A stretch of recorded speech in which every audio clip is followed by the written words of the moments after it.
Please rise for invocation by Pastor Aaron Garriott of Spruce Creek Presbyterian Church. Hopefully I didn't pronounce it too. Got it, sir. I got it? All You right. got it. Welcome. Thank you. Thank you. Let's open in prayer together. Almighty God and Heavenly Father, as you have appointed the civil government for the good order of society, so grant these council members wisdom from above. Enable them to be able and trustworthy. Make them men and women who love you, so that in our city justice may run down like a river and righteousness like an ever-flowing stream. Enable them to defend the weak and the fatherless, to maintain the right of the afflicted, and to rescue the weak and needy. And let them be assured tonight of the good work that they have put their hand to. Uphold them, Father, by your Spirit. Our Lord and our God, you are God over all, rich in mercy to all that call upon you, wise, powerful, holy, just, and good. And so bless them in their public duties. Make them in all their places faithful and serviceable to the interests of this community, and sustain them in their families. Grant them great success under your watchful care in all that they do, so that the people of Port Orange, who are made in your image, might flourish and enjoy great peace from your gracious hand. Do this, we pray, for your glory, and in Jesus' name. Amen. Amen. Thank you, Pastor. For the Pledge of Allegiance. I pledge allegiance to the flag of the United States of America and to the republic for which it stands, one nation under God, indivisible, with liberty and justice for all. Clerk, call the roll. Councilman Foley? Here. Councilman Gephardt? Here. Councilman Green? Here. Vice Mayor Grubbs? Mayor Stiltner? Here. All right.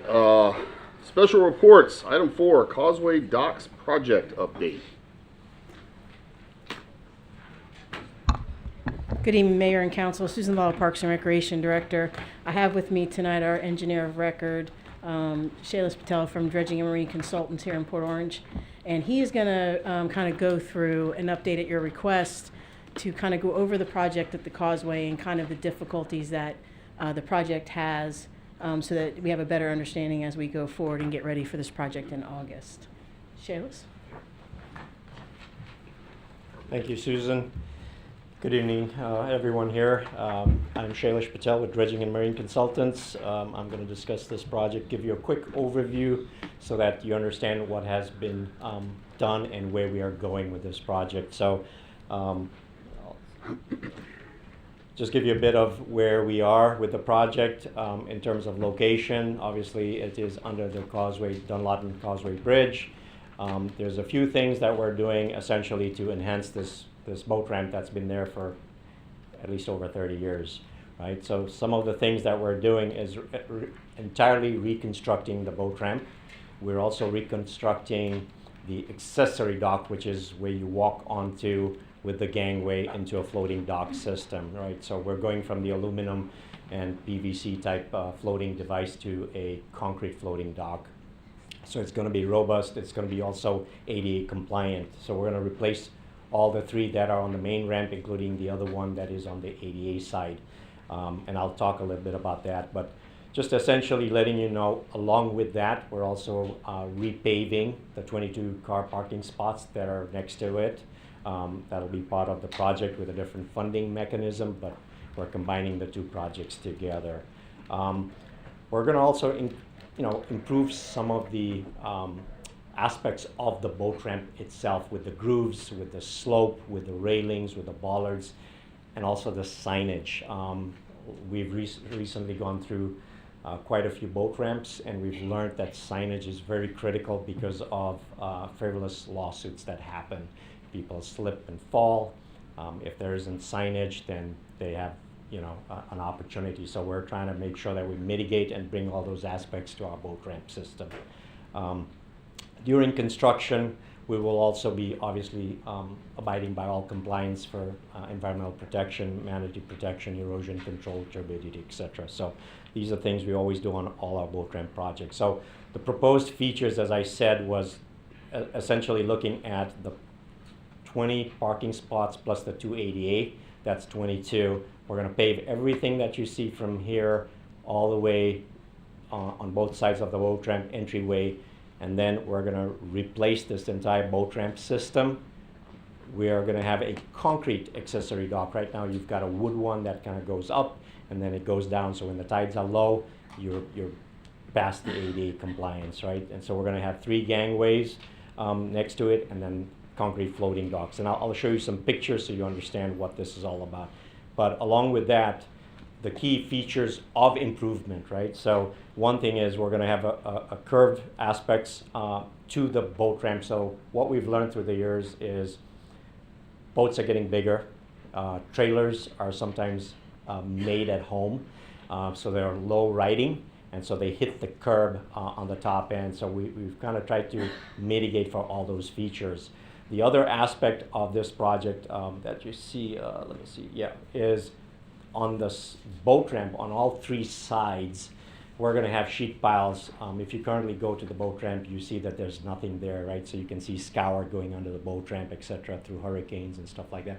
So we're gonna literally lock in the boat ramp on all 3 sides, right? So there's no more scour, there's no more cracks on the boat ramps, etc. Is that what, like in layman's terms, is that like with a washout that happens up underneath the concrete? Correct, The yes. structures? Okay. Absolutely, yeah. So we put sheet piles to kind of close off everything up to the boat ramp itself. And one of the features we've done for many years now is the groove system, right? So that we have studied that. It was started in California about 35, 40 years ago. The way it is designed is so that all 4 tires on a vehicle, for most part, will remain on the grooves to get the maximum traction. And I'll show you what we currently have versus what we're proposing to do. And then signage, right? We want to make sure if someone's using the boat ramp that they understand that they're at risk if they don't have appropriate footwear, because you can get slippage, there's algae growth, etc.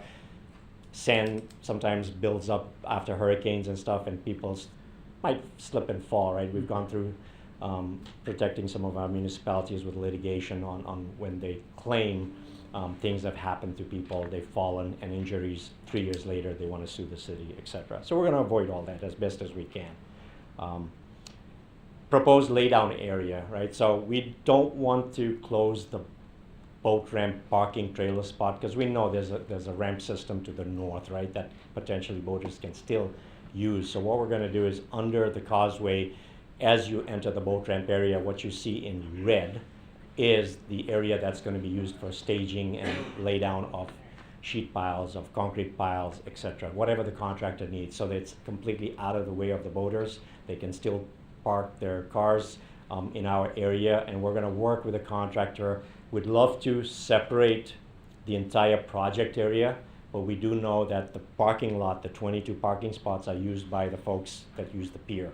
So we will work a schedule out with the contractor so that while they're working on the boat ramp, focus on the boat ramp, and then once we start the parking lot, we minimize the time away from cars. There are additional parking spots to the north side for vehicles, right? So they can use that. So we'll try and minimize that lack of use, if you will. All right. So staging area will prevent anyone from complaining about, hey, you're taking away our parking spots for the trailers or what have you, right? So this is kind of what I was explaining is the groove system. It's pretty intense work, but it is worthwhile. We've done several boat ramps now in the state of Florida. We use this. This is kind of almost our patented design because we've studied it over the last various decades just to kind of see what it does and how they work every time. But you can see the groove system on the top left. You can see on the right-hand side how it is made. And then you can see overall that concrete accessory dock that I'm talking about, where even in hurricanes, what happens is the wood inundates, sometimes it lifts up, it rots. This way you have a more permanent and a robust structure, okay? So again, showing you on the left-hand top photo of what we currently have, you can see the groove system. It's almost parallel to the shore or parallel to the boat ramp, if you will, and it's very minor. Ours are very distinct, right? And that allows for better traction not only vehicles, but people also, and it takes a bit longer, if you will, for those grooves to get filled up. Easy to pressure wash, clean them up, and still have and maintain that traction. We're going to have a flush curbing system between the asphalt and the boat ramp, so it prevents that from breaking up the concrete, the asphalt sections. We have a pretty good system right now at the causeway. It's fine, but we've seen a lot of dock structures, ramp structures rather, where it starts, the asphalt starts splitting from the ramp, right? So we want to try and avoid all that kind of happening. Give you again a view of what we have on the left-hand side versus what you should anticipate on the right-hand side. So on the left-hand side, you can see our floating dock system.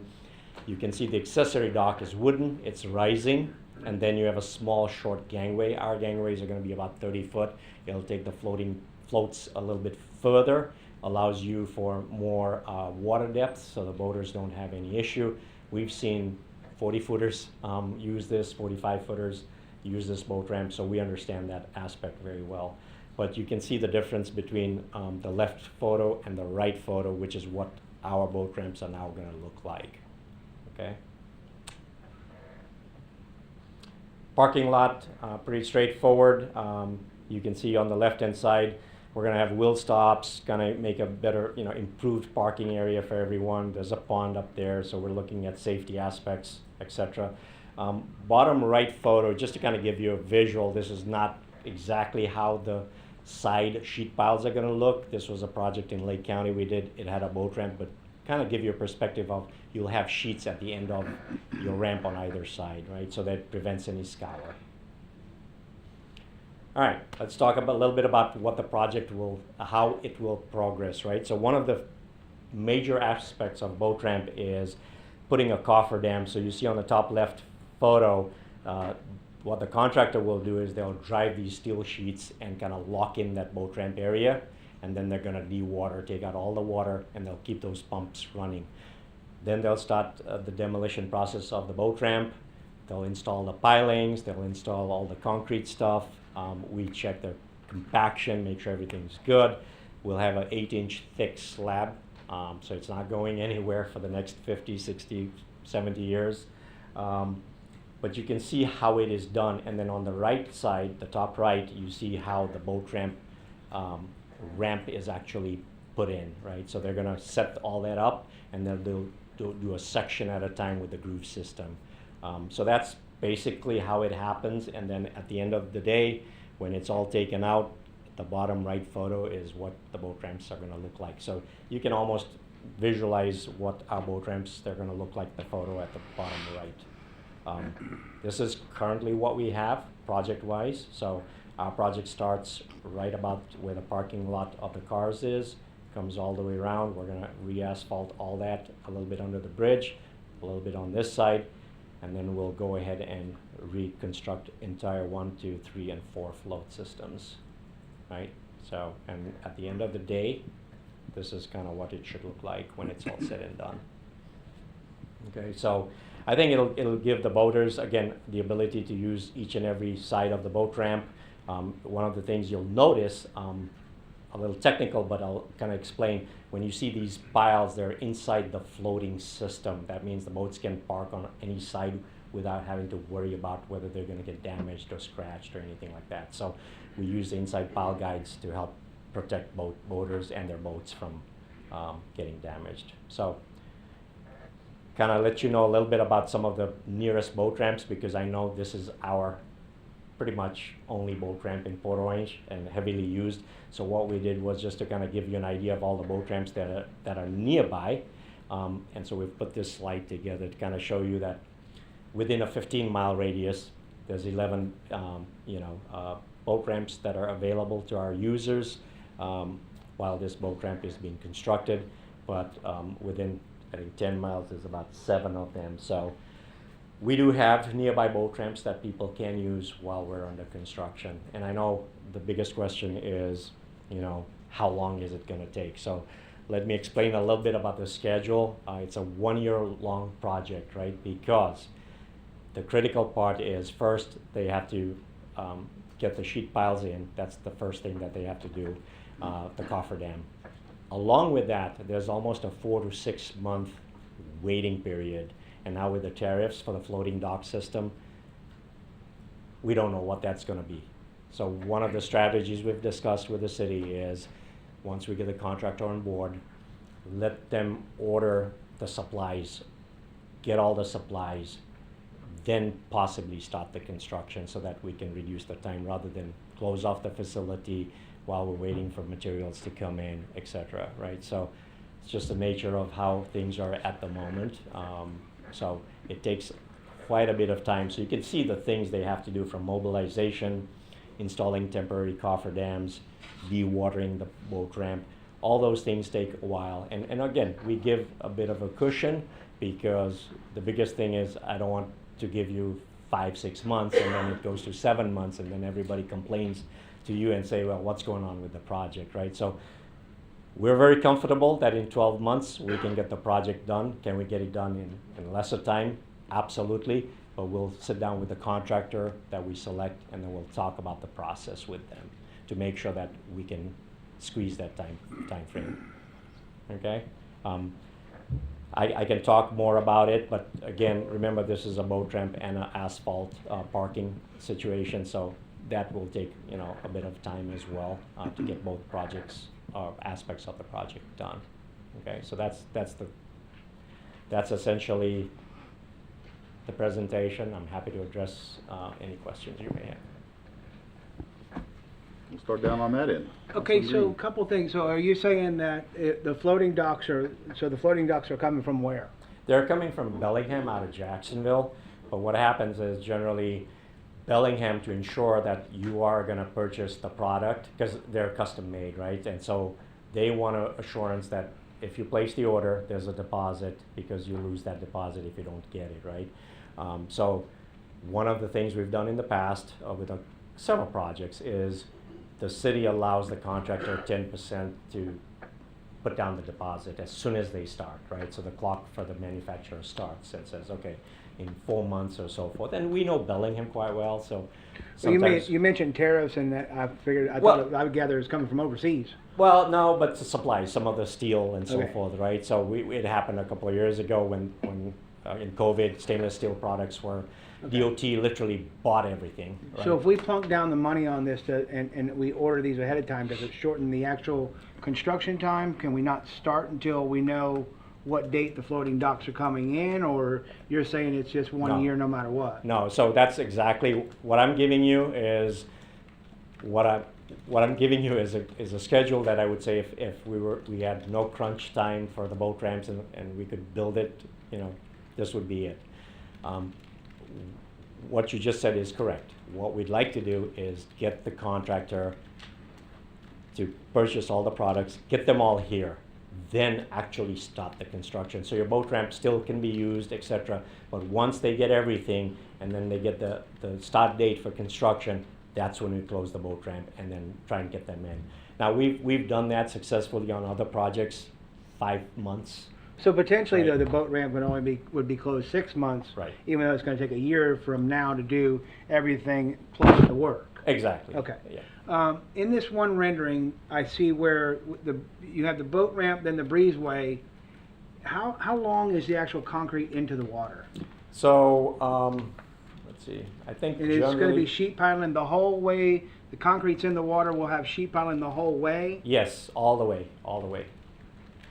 And And how deep is it at the bottom of the concrete? from what I can recall, it's at least 4 feet at mean low water, right? So Okay. we'll get even more draft when it's high tide. Because like down there now, you can back off the concrete and go to China. Yes. So if you don't know Yes. where you're going, you'll fall off the end of it. And we've talked about that. One of the things is the sheet piles at the end. Sometimes we just raise them a little bit so that gives the boaters like, hey, that's it. And we're going to put signage as well, right? So they'll know, like, hey, this is how far before you get to the end of the ramp, right? So none of that exists today, but we're going to have all that. Because I have some equipment in that hole too. Yeah. All right. So- Well, once we find it, you'll find it on Amazon, but that's okay. Might need you to set up a lost and found in that There we area. go. Thank you. Yeah, no worries. That it? That's all I got. Thanks. Sean? I kind of addressed the concern I had is was hoping to widen. When you go down there to drop a boat, you make a little left-hand turn and then you back in, and if you go all the way to the south, you know, you're going in on an angle, because the turn there, like when you pull the boat out straight, it narrows on slide number, I Yeah. want to say it's probably 12. It kind of shows that. You know, so I asked, hey, is there any chance of widening that out a little and make a little more room there? Because it gets kind of tight between the restroom and It the does. leaning tree and the observation area where we have a picnic table so people can criticize Lance's talent backing a boat into the ramp.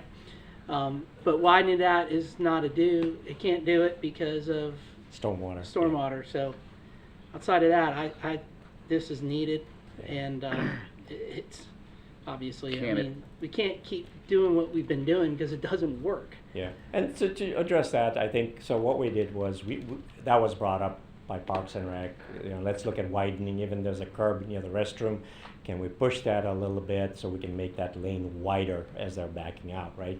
Just exactly what you're saying also, but you see there's a stormwater structure there, so in order to do that, we'd have to redo the stormwater, water quality, et cetera. So we said, well, we have the funding, FI&D, let's get this thing built. In the future, I think maybe there's an opportunity to address that specifically. But that's a good point, but it was thought of and addressed, and we just said, right now, let's go with the funding we've got to build this thing. Yeah. Was there a discussion at all in maybe Parks and Rec about resurfacing the whole parking lot? Because it's not the most, I mean, you lose a filling pulling out of there sometimes, some of the holes that are around that parking lot. Right. Susan Vala, Parks and Recreation Director. So we do have another project coming behind that our engineer Juno's team is working on. It's going to go when they do the water line and some other things on the north side, and that will all come together at that Okay, time. So thank right now, you. we're just focusing on this section. All right, very good. Thank you. Wouldn't it make sense to widen I have nothing more. this? Before we go to Reed, I just want to piggyback on his question. So I love the point that Councilman Geffert raised about coming out of there and widening that area. Could it be done if we didn't pave it? In other words, we remove the tree, plant another tree somewhere else, move some of the signage back a little bit. Because I mean, 2 or 3 feet would make a huge difference. You're talking about exactly where I was going. Yeah, so just, you don't have to Yeah. answer that, I'm not trying to put you on the spot. No, that's But- fine. But I think we would be amenable to that, even if, because the reality of it is, in this particular park, whether you pave it or not, people are gonna drive on it and park on it, right? And so, you know, it gets beat up anyhow, you can't really keep grass growing there anyhow, if you used a 57 stone or some, I don't know Yeah. how we could do that without impeding into the stormwater thing and getting into a crazy, you know, expensive thing, but I like the idea a lot, so just. No, yeah, and that agreed, one. because we did see all that, and Sure. I've been here 23 years, and I've seen the boat ramp, so I fully understand that, yeah, if we could widen it, that would be the better approach to do, but Yeah. at this point, yeah, like I said, with the funding and everything, let's get the boat ramp done, Sure, and then we sure, can come sure. back. Yeah, agreed. you. Just staying on the widening topic for just a quick second. So, understanding that we're up against the wall a little bit with the tariff situation. So to widen this, we'd be talking about another design and additional funds, obviously. But it's more so what my concern would be is how much further it would push back the timeline. Like, when that would mean we'd have to go back to a design phase, and this project would go back another year in time before we'd Yeah. even like break ground. Yeah, anytime you deal with parking lots and impervious, then you now get into stormwater management, right? And even if you take a foot away, you know, how much volume, how much capacity, how much, you know, water quality treatment, et cetera. So that's what we discussed with the agencies, and it's like, yeah, you'd have to come back with a stormwater plan and show us that you're not impacted. And then the structures as well, again, replacing those structures, moving them, adding them, again, cost, right? So that was the logic behind it, and I think it makes sense. Again, it's the funding. right? Okay. No, I don't have any questions otherwise. So, a couple of thoughts that I've got would be, let's definitely don't start until we're ready to start, right? I mean, the worst thing that could possibly happen here is we go down there and cordon off that area, and then there's a 4 month of nothing happening. That would be catastrophic for all involved. So I'm on board with that. I appreciate Councilman Green's comments. If there is anything we can do to move the project along quicker, more strategic in the interest of getting this open, getting the project done right, but getting it back open, certainly I believe you've got a council that's willing to do that. Not only, and I appreciate the information you've got on the other ramps, you know, this may be the most widely used park in the entire city of Port Orange. It's definitely the most used boat ramp facility in Volusia County that I've ever seen. I mean, I know New Smyrna's got their boat ramp down there and it looks like a lot, but I don't think it matches to this, the amount of launchings and retrievals that happen like this, you know, and it gets used 24 hours around the clock, 365 days. Somebody mentioned to me about, they use the word season. This is Florida, there's no season. It's 365 days is the season. So it's an important facility to the greater area, but certainly to a lot of our residents. And so I know that, and our expectation would be passing that along to the contractors, and anything and everything we can do to get the job done, get it right, and get it back open as quickly as possible is something we're looking for. And you know, it is a 40, the one thing you have to remember is it is a 40-year-old project or asset that has to be redone. It's not going to last forever, and things get damaged, they get worn. The amount of underwashing and stuff that's occurring, I'm probably not using the right terminology, down there, you can see it, it's real. I mean, it exists, and then storm after storm after storm has taken a toll on it. And so it's a project that needs to get done so that we don't have to worry about it for another 40 years. The pavement area, so boats pull out off the ramp and they're onto the paved area. That first 50, 80 feet just seems to get obliterated because of the salt water that comes off the boats and the trailers. It settles right there, and then you've got the constant rubbing of the tires and all that kind of stuff. Anything that is being done to help that to some degree, or is that always just going to be a battle in that area? Because as you go around and the waters run off and you get farther down the parking lot, it gets better, you know, and Councilman Gefford's right, man. It feels like you're going to lose an axle or a filling, so sometimes it's so bad. Yeah, it's a battle. I mean, I think you know, having perhaps to some degree maybe concrete or something like that may help out. But I think we've seen this with other boat ramps as well, especially here because as you mentioned, you've got 4 lanes.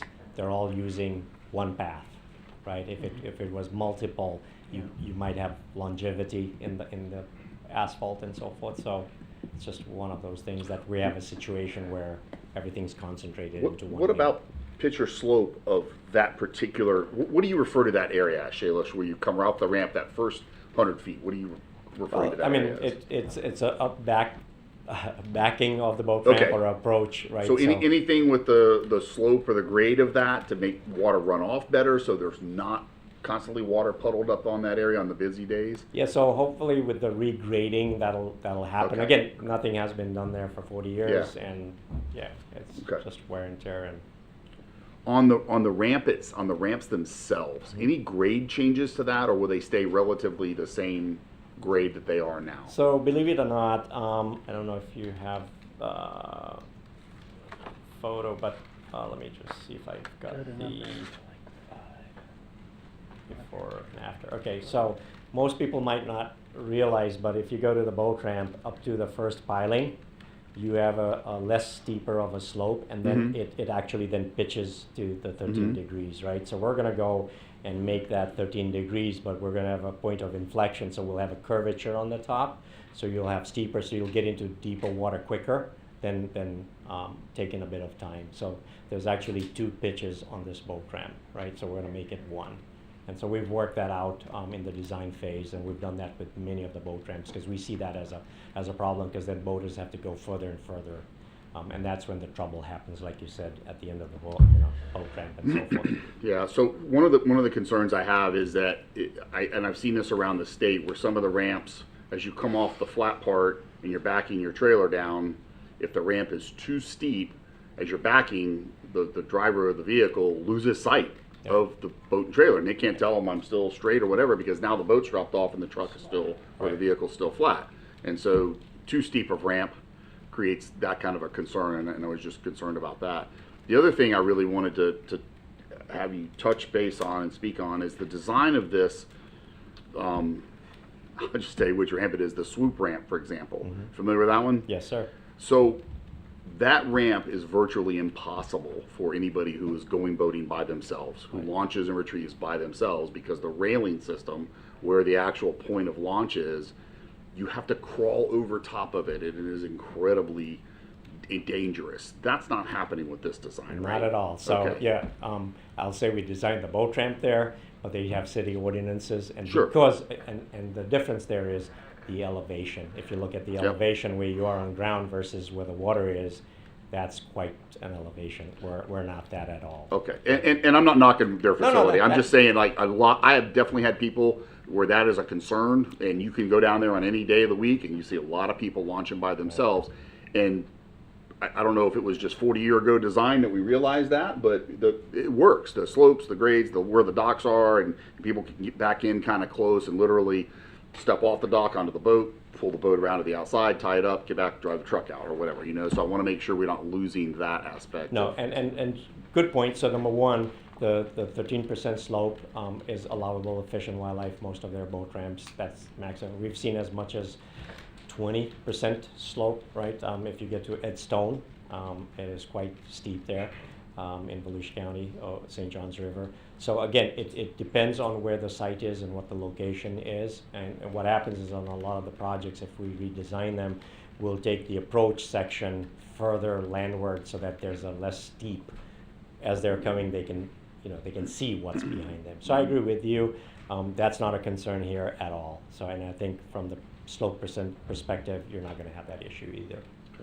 One other thing I would mention about signage that I think would be beneficial, because it's been a problem down there, is some kind of signage that indicates cleaning of fish is not permitted on the docks. Because what happens is people will clean fish on the actual docks, which now you got fish blood and slime and all that stuff, and it makes them incredibly slippery down there. Yeah. So that definitely needs to be something if we can add that. Okay. Like, so we're gonna take a couple. We'll give public a chance to one more comment. que- If you could. one more Oh, question. go ahead.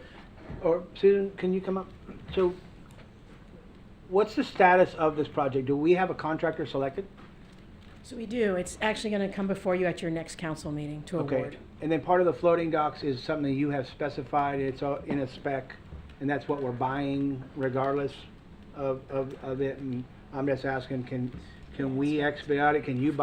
Can we get the floating docks ordered now before execution of the contract, or how, I mean, I don't know, I'm just asking. But we have a contractor already on? Correct. We've already selected it, they've gone through the bidding process. That contract comes for award on the next meeting. And then, the system here is pretty quick, and when it comes after that, we'll get a purchase order done. We will set a pre-construction meeting right away, so we can start talking through all these lead times. We will get a realistic schedule that we can then look at, and then we can come together with our team, with our PIO, and then come with a public education on the boat ramps and when we expect them to close, so that the public knows. And we'll have signage down there. We're going to QR codes, so you'll be able to get updates if you're a boater. You see the sign, you can scan the QR code, it'll take you to the project update. You'll know where we are on the project, on the timeline. So we'll be able to do that. And if we I have just want any, to cut the lead time down. Yeah. Up It- front. If it's the floating dock, I want to cut that lead time. Because Right. to Councilman Green's point, regardless of who we award the contract to, the docks themselves are still coming from the same place, Right. and they're already specified in the design. Correct. So I follow what you're saying. I like that. so to do the direct purchase, we would probably have to do a change order to the contract once it was awarded, to direct purchase. Roughly speaking, what's the estimated value of the floating docks? Just curious. Do you know? Don't have that with me, but I'll tell you, I think so. The process would be you get, the contract on board with the contracts, right? The bonding, all that kind of stuff happens. One of the languages, hopefully, because sometimes there's like, we can't pay for stored material, we can't pay in advance for materials, right? So if that language isn't in the city of Port Orange's contracts, then that's great. But if there is something that says we can't pay in advance, then that's that's where the challenge becomes, is if there's an ability to pay the 10%, whatever that amount is, Bellingham sends an invoice and says, this is my deposit.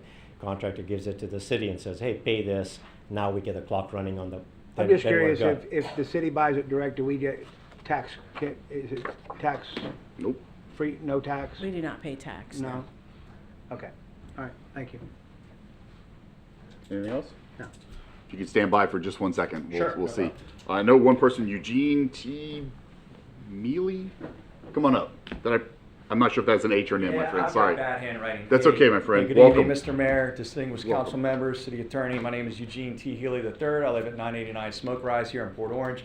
One of the things I wanted to bring to your attention, I know we've got some avid voters already on this council, but I also use that boat ramp very frequently, and I will tell you right now, there's some safety hazards because we've only got one dock. We are getting ready to go into Memorial Day weekend. I would offer you some amusement. Go out there and look this weekend and see some of the hazards that are present as you have some of these larger vessels, 36, 40 foot coming in. It's not easy. So everyone's fighting for the single ramp we got. You have other people jumping off on the short little piece of wood that exists. So it's sketchy, and I'm sure you guys know what I'm talking about, but it also creates a traffic jam too. So I guess my question is, what are we doing about that in the interim of getting things on contract, parts acquired, ordered, procurement, shut down the site and go with the project? Because I think you're talking in earnest, I think you at least have 6 to 8 months of this risk exposure of which nothing's being done. It's something to think about. And I will tell you, sitting in line, it's now becoming like Swoop. I hate using Swoop because it's a mess. Mhm. Our ramp is now becoming like Swoop because of this issue. And I do have a sensitivity. The construction needs to happen. It needs to be upgraded. It's 40 years old. But I really think the city needs to contemplate the risk exposure it has to not doing anything in the interim. To me, I think you guys really need to look at that for something to be done to the public. It's a public safety issue is really what I'm trying to raise to this body's consideration today, right? And I understand you can't rebuild a new one before you build a new one. That's not logical, but I think you got to look at what is in the trade space that I can do with the limited funds I got. The second thing I want to mention is there's also contract incentives you can offer for these large firms that are going to come out and do this marine construction. You give them an incentive, they'll finish that a lot quicker than 5 months. I just saw Orion Construction build a large causeway. I worked down at NASA Kennedy Space Center in Brevard. They built a mile-long dual causeway in about 24 months because they were offered incentives by FDOT for scheduling, firm fixed price. They got it done, I want to say close to 18 months ahead of schedule. It can be done in marine construction. You got to structure your contract and procurement right. But again, the city is going to fuss if it's taken a year and some change. So risk, what you can do to incentivize to expedite schedule, I'd really like you guys to consider those things. That's all I got. Thank you. Thank you. Appreciate you. Anybody else want to speak to this topic on the project forthcoming? No? Okay, we'll come back to council. I just a couple, Susan, if you wanted to come back up, you're welcome to comment on that too. So just because that question, I appreciate Eugene, that question. So one of the things staff did was look for temporary dockage that could be utilized. And the problem is when you have hurricanes like we've had the last few years, they get absorbed out pretty quickly. We weren't able to find that, so the other alternative was shut the facility down completely. We didn't want to do that either. The other thing is that to this project, there are a lot of constraints to the project that are not within our control because there are FEMA dollars here. In the past, sometimes FEMA would allow cities to start doing things and getting things going and then just get refunded back from FEMA. Not the case on this one. We had to wait, get the funds through FEMA first. Wayne, you can chime in if I'm wrong. And then get all this stuff done with some constraints that we would, trust me, this council would love to have had this done and already run and done. But all your other points are very, very well taken and very well appreciated. Wayne, did you want to weigh in on any of that? You got it. I got close enough, right? Anybody else on council? Any other things? Anything you want to point out or bring up? Okay. One of the things I've asked the city manager is that as we are getting closer and closer, and I think Shayla's touched on this, is information is so important. Even if people don't like what they have to hear, we still want to put it out there. And so what I've asked for is us to come up with some space down there. We have a sign department, fortunately, and we can create some signage that somewhat says, hey, this is going to happen. This is why it needs to happen. Here's a QR code. You can scan it, get more information on the project and stuff like that. Because The other thing is we didn't want to close the entire facility because there's a north side set of ramps. And yeah, it creates backup and it takes longer and all those kind of stuff, but the alternative to completely close everything down was not good. I will also mention that one of the things I asked the city manager to look at is if you are familiar with the north side launch area, it's a little bit shallower on that side. So we actually looked at, I think maybe Shayla weighed in on this, for several hundred feet, just a little bit of dredging to make it a little deeper there so some of the larger boats could launch and get out to that cut. It was astronomically expensive. I was not thinking it would be like that, but it was pretty expensive, and the timeline to do it, that's just not going to work out. So, but that boat launch still could be used. I see a lot of 22 to 25 center consoles when the tides are right. They launch over there pretty regularly. So, anything else you wanted to mention, Susan? Anything? No. All right. I just want to go back Go ahead. to, Jump in. I apologize. I just want to make sure that, this gentleman brought up a really good point. Have we exercised all of our options to go make some kind of safety repairs down there now with a local dock builder to at least open up some opportunities to more access to, we have, basically you can fit 4 boats down there, but right now you really can only do 1. I mean, if someone's in a boat and someone's in the truck and backing them out and they know what they're doing, but for anyone else, there's no way. You got to be at the one spot, and that's the western launch. Is there anything we can do for Yeah. safety reasons, like you brought up, and let's use someone local? We've looked at it and we've closed off the one that he was explaining that somebody would stand on the edge that has a thing across it. It had signs. They ripped the signs off. We put the signs back on. They ripped the signs off. Without floaters, we don't have the floaters. They're gone. So we can redo the pier part probably, but I don't know that it's going to get them where they are. And it's also, the pilings are not in the best shape either. So, I mean, I just don't know, Shayla, I just don't know that it would be safe even doing that. Well, and it'd have to go through a design and permitting. And all that. All that process. And, You'd have to Blue bid Barrels it, don't you'd know have that we to can bid get it and there. award it. Let's get it going, and let's get the Yeah. project that we want to do as soon as possible. Blue barrels and plywood, no? Hmm? Blue barrels and Yeah, plywood? right. Well, the other thing is, from a liability perspective, something's got to be done right. Let me just clarify this one statement. So when we order the floaters, the new docks from Bellingham, we don't have to wait for them to come on site to start construction, because that's one of the last things that they put into the water. So I wanted to make that clear, that we will start in the schedule again, getting with our contractor, figuring out what the lead That's a time good is point. in the schedule. So I just wanted to make sure that we weren't going to not start for 6 or 8 months. Do we know what the lead time on them is, or roughly? We know it's 6 months, but again, we're hoping to sign a contract. They're not even allowed to start work until the 1st of August. So that gives us 2 months right there. And then we'll look at the schedule and we'll back into it. And we'll be Okay. able to come back with a more realistic timeline. Okay, thank you, guys. Appreciate you. Thank you. All right, item 5, public comments on consent agenda items only. Any public comments on consent agenda items? See none. Anybody want to pull anything off any of the consent tonight? No? Good?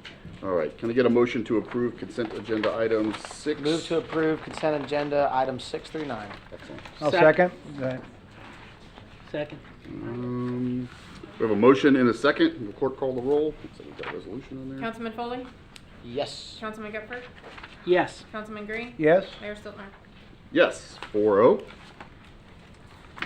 All right, moving on to D, State of the City Address. Video.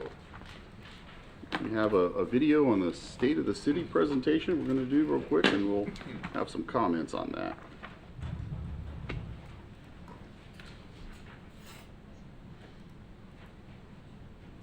Where's the volume, Mike? Huh? I don't hear anything coming out of there.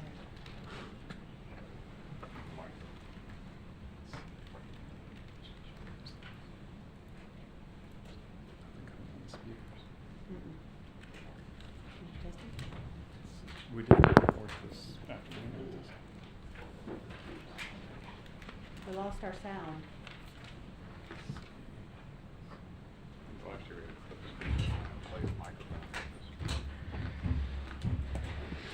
Robin, we can have you talk through it. Yeah, Just kidding. Robin, you can just talk us You through can it, narrate. Robin.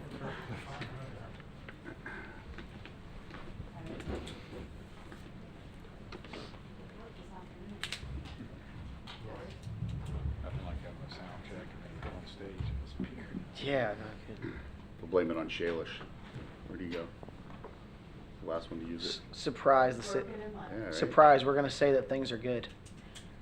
Who saw that coming? Yeah.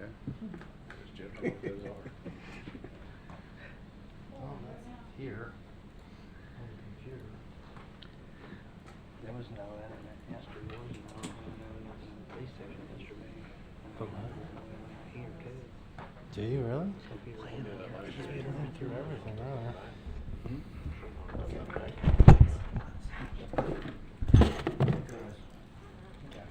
I was in the cell, not involved. That's fine.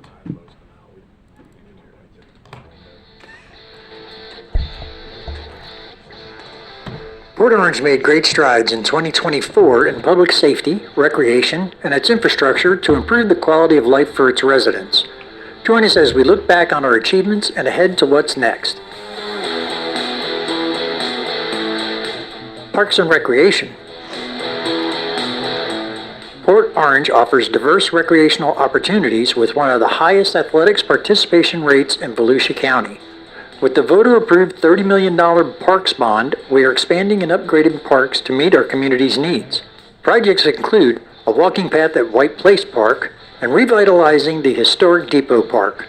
On the west side, Karasi Park will gain multipurpose fields and a scenic 5K trail, while a new recreation center will provide space for community gatherings and sports.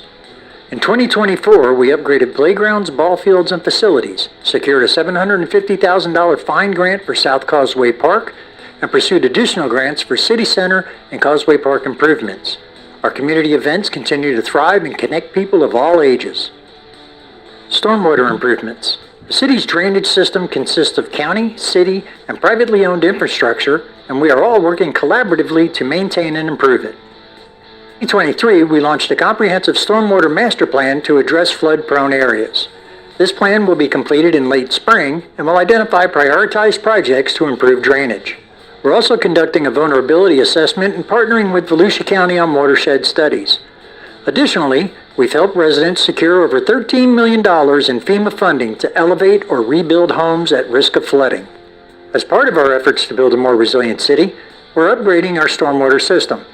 Designs are in progress for the Cambridge Pump Station upgrade and the Madeline Avenue, Pepper Hill Road Stormwater Pond and Pump, which will provide relief to neighborhoods impacted by previous storms.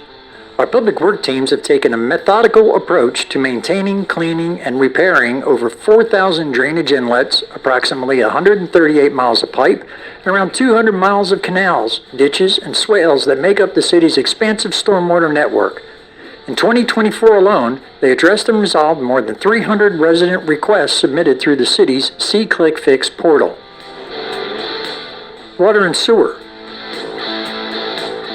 We are upgrading our water infrastructure to ensure safe drinking water and effective wastewater management. In 2024, we secured a $15.1 million state grant for the upgrades to the wastewater treatment plant, inspected over 3,300 water connections to ensure they did not contain lead, and modernized the North Commonwealth area's water pipes, improving flow and reliability. We also added 30 fire hydrants to enhance safety. Sidewalks and roads. In 2024, Council approved additional funding to repair and construct over 12,000 feet of sidewalks and resurface more than 5 miles of roads. Police. Our police department was reaccredited by CALEA. We've partnered with local agencies to enhance school zone safety and received grants for SWAT technology, internet crime prevention, and motorcycle safety. A new crime suppression unit launched in early 2025 to proactively protect our community. Fire rescue. Our fire department expanded its technical rescue team and became the leading training center in Volusia County. We hired a new emergency medical services chief and equipped our EMS fleet with Lucas devices for advanced CPR. Financial responsibility. Residents benefit from one of the lowest millage rates in Volusia County while still enjoying top-tier services, with family-friendly events and a safe community supported by dedicated first responders to clean, affordable drinking water. This is done through the city's ability to maintain a strong budget, earning a clean audit through responsible fiscal management and maintaining a solid fund balance. Economic development. Port Orange's Riverwalk is transforming into a vibrant destination with tiki docks, a food truck court, and outdoor activities along the Halifax River. Across the water, the city's down under area beneath the Dunlawton Bridge is getting a new look. Art House will be painting new colorful murals along the pillars, and Dunes Brewing has added a restaurant and is hosting regular events for residents and visitors. New businesses including Wood Springs Suites Hotel and the Halifax Oakwater Emergency Room opened in 2024, further contributing to the city's economic growth. This year, the city will complete its stormwater master plan and vulnerability assessment, and this information will identify a prioritized list of strategic projects in flood-prone areas.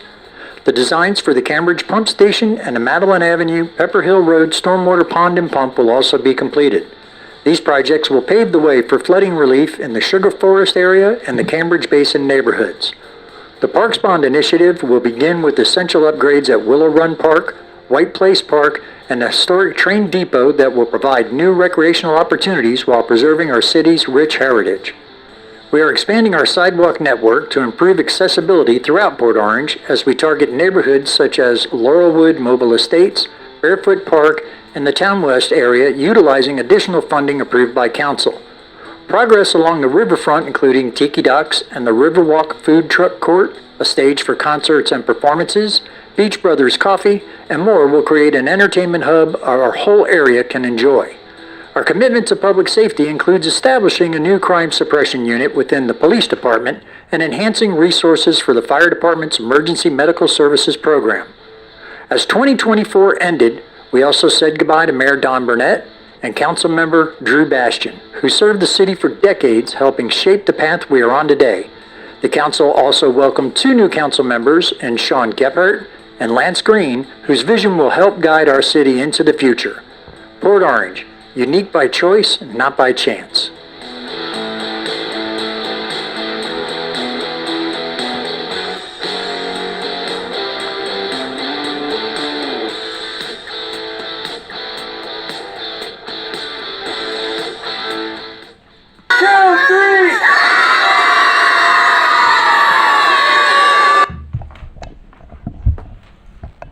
I appreciate everybody on staff that was involved in putting that together. It's you know, one of the things about municipal government and what we do is there's never a finish line.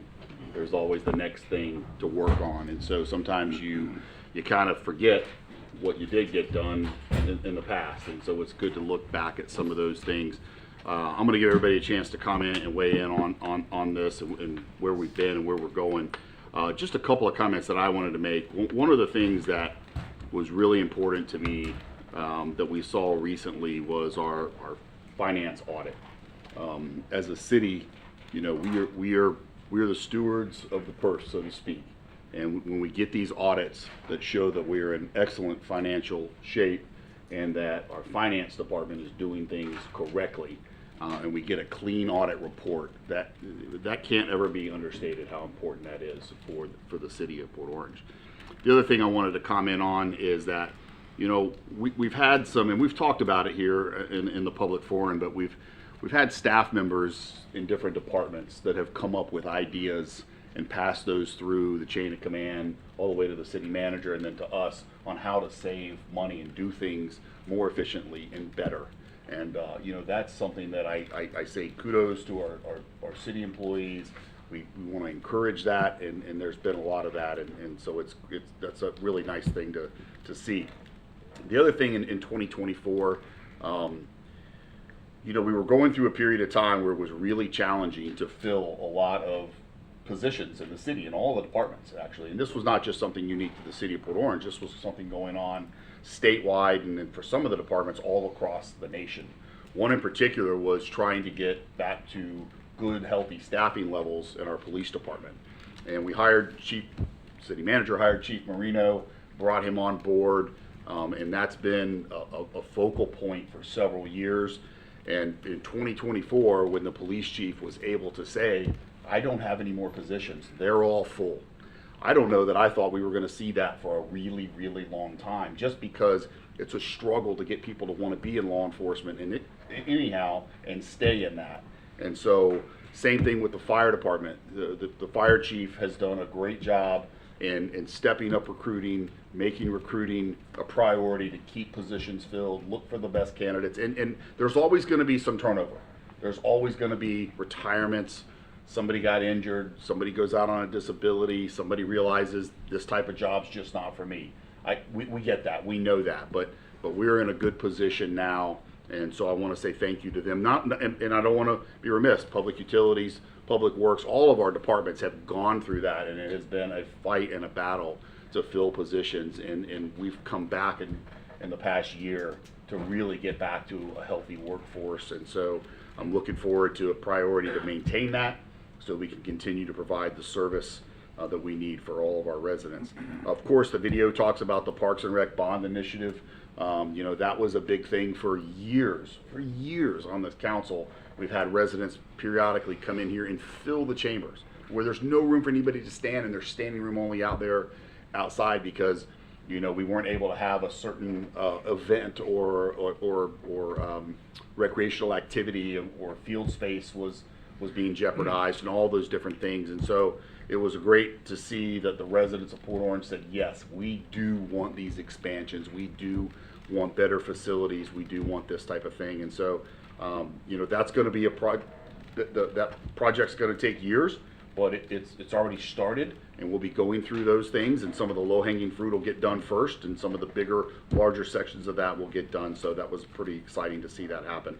And then, of course, you know, a major priority has become the stormwater. You know, 4 or 5 years ago, where you hadn't had historic storms that did things nobody thought was ever going to happen to that level, it changes your priorities. And there's been a tremendous amount of staff work and focus on how do we do that. I had a resident email me with a concern, and the resident basically said, I need you to assure me that we will never see that kind of flooding again.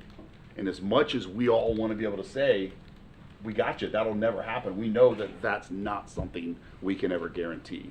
But what we can do is become better. And we've spent a lot of money and a lot of effort on getting a stormwater master plan that allows us to make sure, as we spend the taxpayer money, as we spend money that we get from grants and other opportunities, that we know it's going to be an improvement. It's not just a, you know, let's take a chance and see what we're going to get out of it. We're going to be doing that with a lot more confidence. And I personally think that is a huge win for the residents. So they know, as these projects, and we just went through them recently, they are very, very expensive, and they're going to take a long time, but they're going to be worthwhile, and we're going to get that done. So those were just some thoughts on that. You know, our city is in great shape, but the work's never going to be done. There's always going to be something. So Reed, let's start with you. Any comments? Well, you know, I mean, I said that at the beginning as a bit of a joke, but it's true. You'd be hard pressed to imagine we're going to make a video that say anything but positive things. But when I watched the video back, actually, it shows that there is a lot of positivity, and I felt that way since I've been here. I've been very fortunate to grow up in Port Orange and to live here for almost my entire life, and so I've considered that to be a blessing to take part. Things like parks programs, things like being able to take a family and go down to the boat ramp. It's little stuff. From this seat, you don't spend a lot of time looking in the rearview mirror. It's always the next thing, whether it's the next project that we have in mind that we've come up with on our own, or whether it's something one of our counterparts have brought forward, or whether it's something a resident has reached out with a problem. And there's probably no greater joy for me than whenever we're able to provide good answers and solutions. And we can't do that from our seats without the help of staff. And I think watching that video, what I see the most of all things is just how we have some really good people here who care. You know, we have almost 500 employees here at the city, maybe over that now, but right about either way. And, you know, in talking to him, see him out there in the field every day, I have a great appreciation for the sacrifices they make and the effort that we're getting, and I think it's from the top down. I think Wayne has done a great job since he's been here in putting leaders in the right place who work with their staffs, and we see ideas rise to the top. Scott, you brought that up. It's really it's called buy-in. It's something we talk about in every industry in the world, is getting people bought into the vision and the plan and what we're trying to accomplish. And I feel like there's a lot of buy-in. There's people who actually care, and we're seeing results. Are we perfect? No, and none of us will pretend to be. But I do think overall we do the best we can, and I think that that video shows a lot of highlights of things that have been accomplished and a little bit of a vision of what we're trying to do. We can't do it all, but we're doing all we can, and I feel very strongly about where the city's heading, and I'm very proud to be a small part of that. So, Councilman Gifford. Yeah, no, I appreciate the staff putting together that for the public to understand where we've been and where we're going. It's really important that we have an open line of communication to them. Some of the biggest complaints you get from people is like, we just don't know. There's not enough information out there. So continually improving the way we communicate to people what we're doing, whether it be for parks with the amount of money that they've approved us to go after and improve, and keeping them up to speed on what's going on there. Having people participate in our meetings is so important when they come and they bring concerns to us, because we're not going to see all of them. I can tell you the first time I came into Port Orange, I came from the beach side. I went over a drawbridge at Dunlawton, and I came to Nova Road. There was nothing there. It was just pine trees, and I was like, wow, this community, there's nothing out here. And I grew up in South Florida, and it wasn't like that. And then I watched it expand, and now over the last 35, 40 years, we're about built out. We've got a few opportunities. We spoke at our last meeting about annexation of 59 acres or so. And there's not much more we can do growth-wise, so we got to take care of what we have. And I kind of got eyes wide open right now. I see signs bent over, and there's things we can always improve upon. And the one thing I can tell you is that when I bring that to the staff's attention, they're right on it all the time.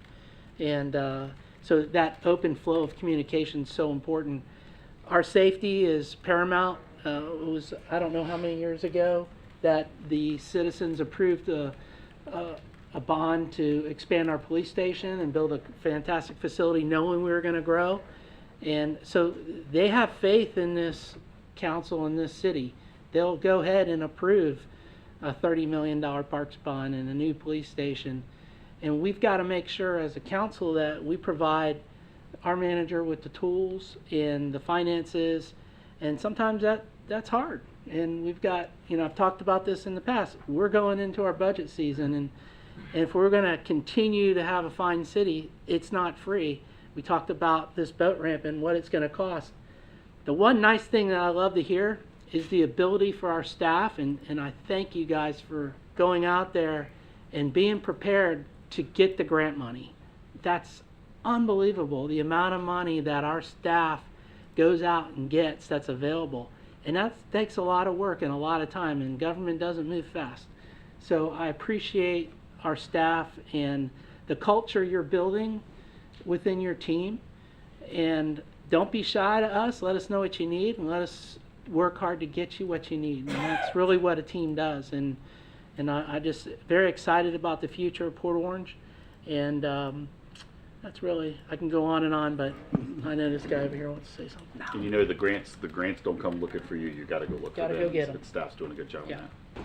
I'm just gonna say, again, being in this seat for 6 months now, I feel the pressure.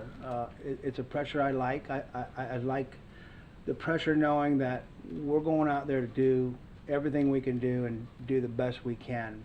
The respect I have for the staff who runs the day-to-day operations of this city is unbelievable. I mean, I've learned so much, and keeping in contact with Robin and Wayne and Matt, and everything that goes on into the day-to-day is always usually a fire, but here we're trying to project where we're going to be 20 years from now as well, and those projects, and we're literally 6 or 7 months outside of a second really major hurricane. And coming into this seat, all I can think about is I'm thinking about all the people who I know have flooded, And I feel that pressure, and it's one of my main goals. I know that moving forward, the video is cute, it's all great, but in the reality, we've got a lot of work to do, and that's gonna be our goal, is to keep working to make sure we can do everything we can do that we're not flooding again and again. And it's heartbreaking to see what we saw, and I know, like we said though, it's hard to get all the pieces in order and get all the money and everything, but at the same time, we're going to keep that push to keep that as a focus. But other than that, I mean, I'm excited for where we're going with the rec department. I'm excited with where we are as a staff and as an organization. I think we're in the right direction, and things are looking good. And too, it's hard sometimes to look back farther than just a couple of years, but we talk about stormwater and flooding a lot. The reality of it is that the city has done a lot of projects since the storms of '04, and a lot of those projects worked. We saw areas that would have water issues with just 4, 5, 6 inches of rain that weren't having those issues anymore, and it took major double-digit rainfall in a very short amount of time to reveal new problems and new challenges to work towards. And you're right, there's a lot of work to do, and we'll stay on task to keep working on that. And hopefully, knock on wood, there's none up here, I guess, but we're still looking fairly good in Tallahassee. We won't know until July 1st because the governor has till then to approve or not. So hopefully after July 1st, we'll know where we stand on some of the major funding we're looking for. So, all right, public participation, non-agenda. Mr. Powers, we'll start off with you tonight. Were you not ready? All right.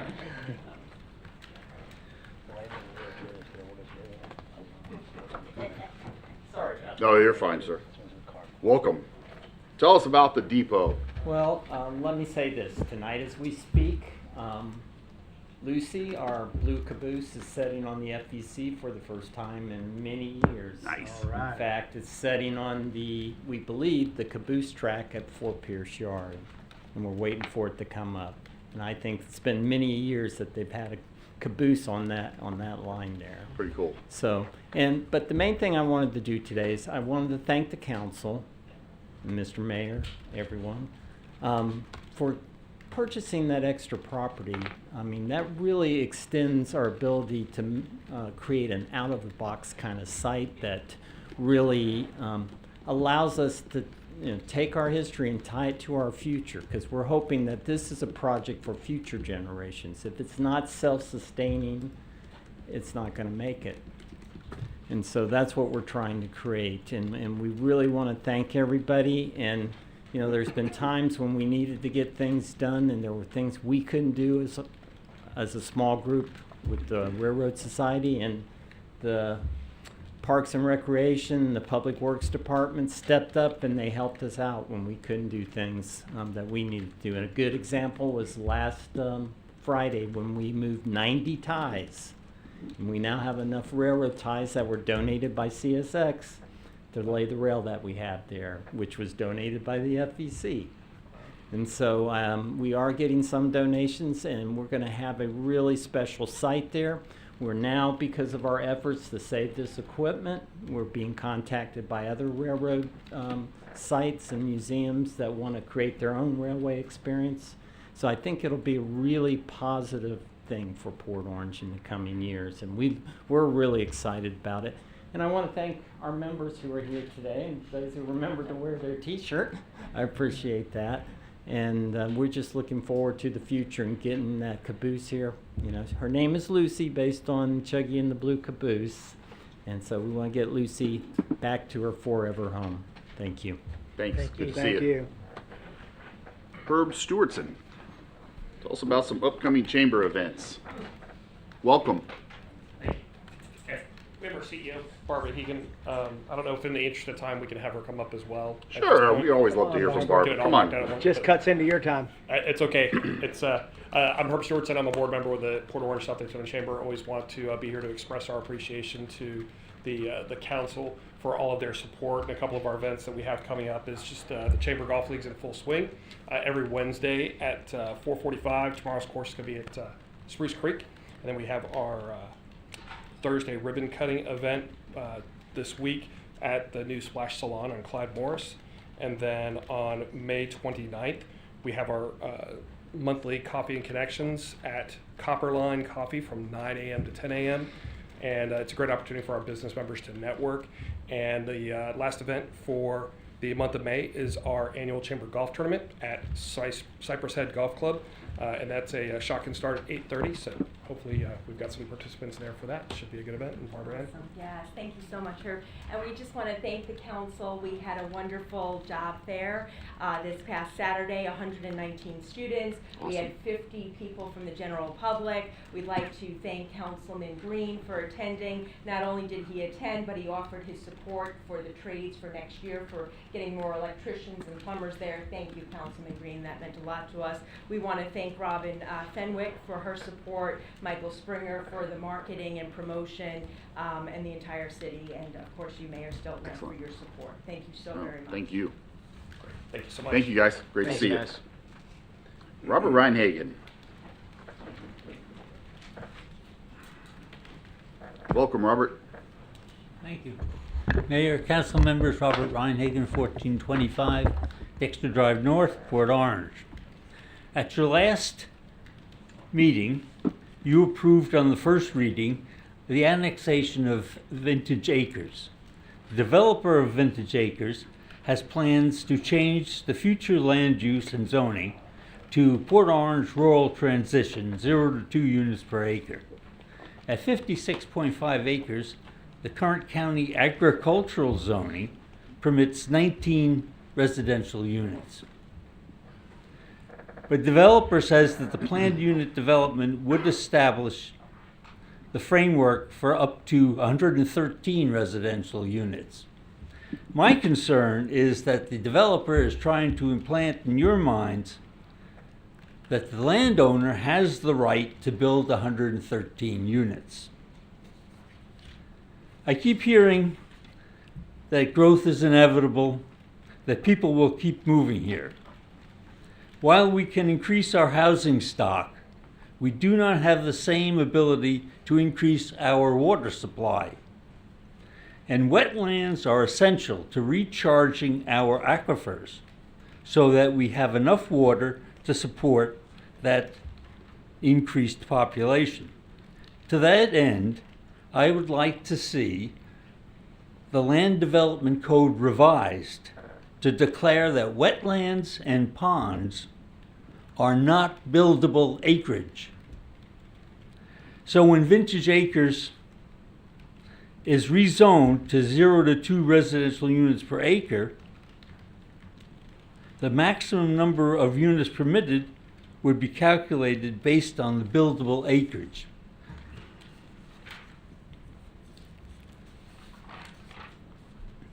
So at 56.5 acres, if 20 acres were wetland and ponds, then only 36.5 acres would be buildable.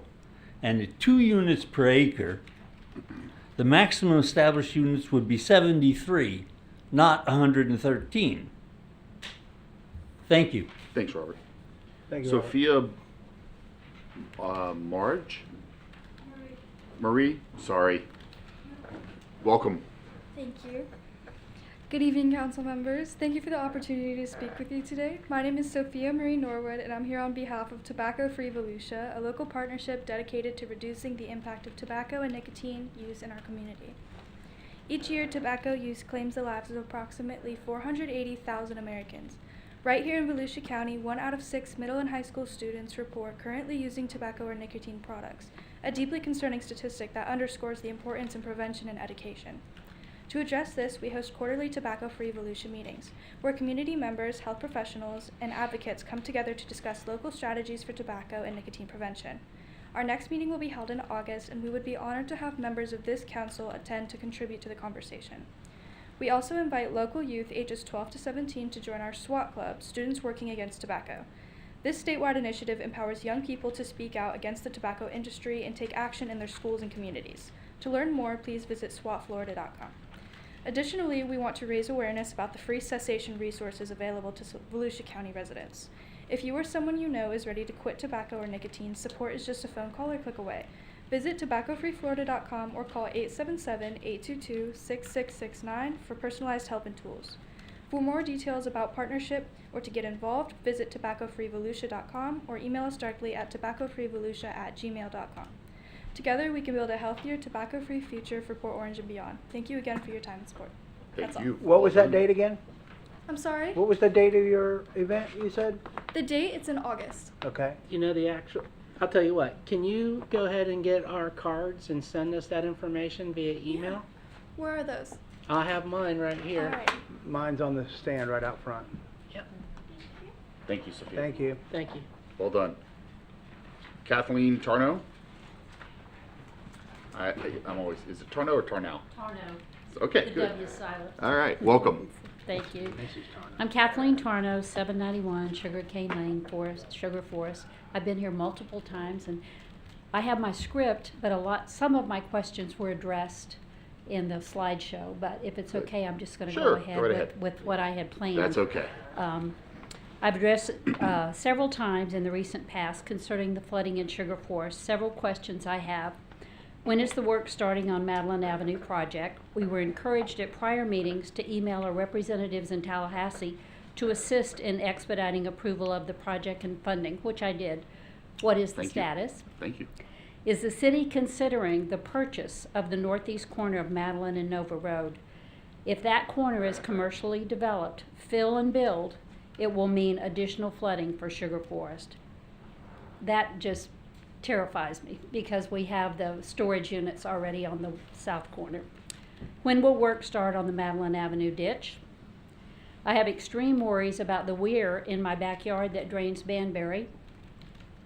During the March 25th special meeting with the city engineer, which was very informative, the engineer indicated there would be targeted meetings at the community center wherein residents could address specific projects for their neighborhoods.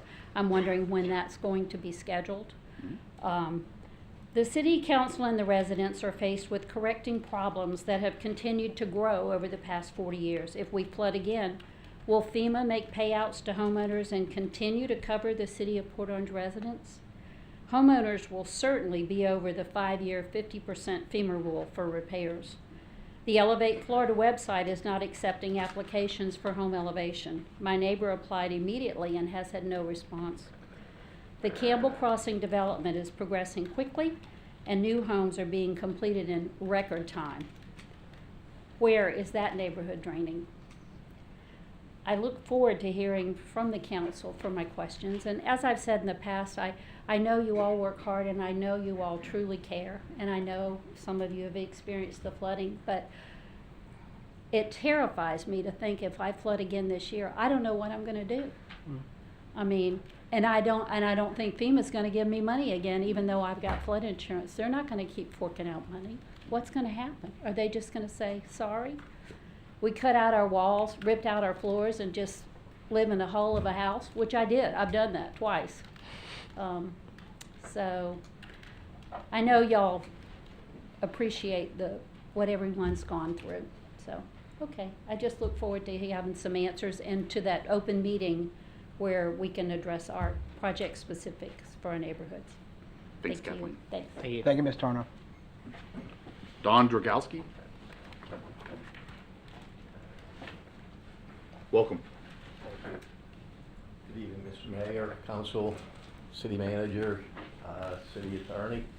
I'm a 31-year resident of Port Orange, same location, and I'm here just to speak briefly about the flooding issue. Parameters of where I live would be the area, say, Central Park Boulevard, south to the end of Spruce Creek Road, where would be Neighbors General Store, down to the end of Spruce Creek Road.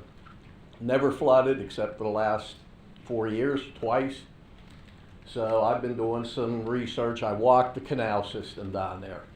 And the parameters would be Cove Court, the street, south to, that would be Half Moon Drive, which is the entry into Golden Pond Estates. And in particular, the canal behind Golden Pond Estates, where I live, has not been cleared in over 4 years.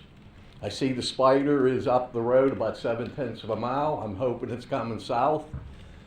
But a bigger concern I have is something called flood factor. I don't know if anybody here is aware of flood factor. It's the modeling for real estate, National Association of Realtors, and insurance. In flood factor, all of a sudden, probably 30% of the homes that I'm aware of in my neighborhoods are now not in a minimal chance of flooding, but we're considered 5 major chance of flooding in the next 30 years. That's going to impact a lot of people in Port Orange on this modeling program. FEMA maps are still, last I saw, were 2017, and they're supposed to be done every 5 years, but because of non-funding by Congress or whatever, FEMA maps have not been updated. When they are updated, I'm going to guess that they're going to adopt a lot what flood factor, which originally started as something called risk factor, a modeling program like hurricane modeling. And I mean, it's a shock when you wake up one morning, you go, I'm going to look at my property map, see what real estate's showing the value, and all of a sudden I look, okay, what's this? Flood, click on it, and I went from a 1 minimal to 5 literally overnight, which means major flooding. And I'm doing more research on that because there are ways to contact the people who developed the software program to argue your point.